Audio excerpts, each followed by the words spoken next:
नमस्कार मित्रांनो, मी रोहन आणि रोहन ब्लॉग 06मध्ये तुमचं पुन्हा एकदा स्वागत आहे.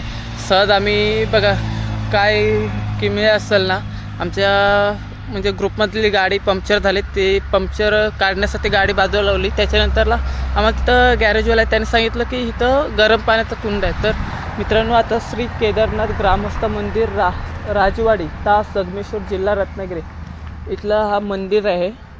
आणि इकडं पुढं मी गेलेलो आता, तिथं आपल्या शंकराची मूर्ती आहे आणि नंदीची मूर्ती आहे. आणि त्याच्याच खालच्या बाजूला जर ते बघा, त्या बाजूला खालच्या बाजूला गरम पाण्याचं कुंड आहे, ते तुम्हाला मी दाखवतो. त्याच्या आधी जो शंकराचं हे आहे, पिंडी आहे, आणि आपल्या ह्यांचं नंदीचं मूर्ती आहे, ती तुम्हाला दाखवतो. चप्पल इथंच काढून इकडच्या बाजूला जायचं आहे. हे बघा, तुम्हाला इथं दिसत असेल नंदी महाराजांची मूर्ती. आणि हे बघा, आता ते काका पाणी हे करून गेले ह्याच्यावरनं अशा प्रकारे. आणि तुम्हाला आता मी खाली दाखवतो आहे गरम पाणी. अजून मी जाऊन आलो आहे पहिल्यांदा. गरम उकळतं पाणी आहे. आणि आता आपण तिकडं खाली उतरूया. सहज तिथं आता गॅरेजवाला बोलला की तिकडं खाली गरम पाण्याचं कुंड आहे.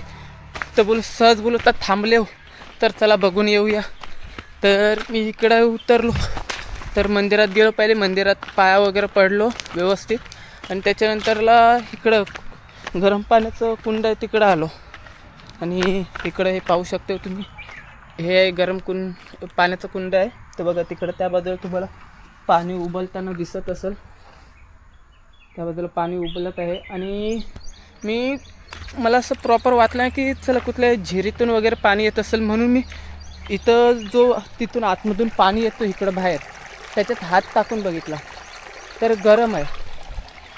तर मित्रांनो, ही अशी किमी असतं. कोकण फक्त काय फिरायसाठीच नाही, तर काही गोष्टी अनुभवायसाठी असतात. तर मित्रांनो, व्हिडिओ आवडले असेल तर व्हिडिओला लाईक आणि चॅनलला सबस्क्राईब करा. आणि अशा नवीन व्हिडिओसाठी आपल्या चॅनलला सबस्क्राईब करा. चला भेटूया आता आपण नेक्स्ट व्हिडिओमध्ये.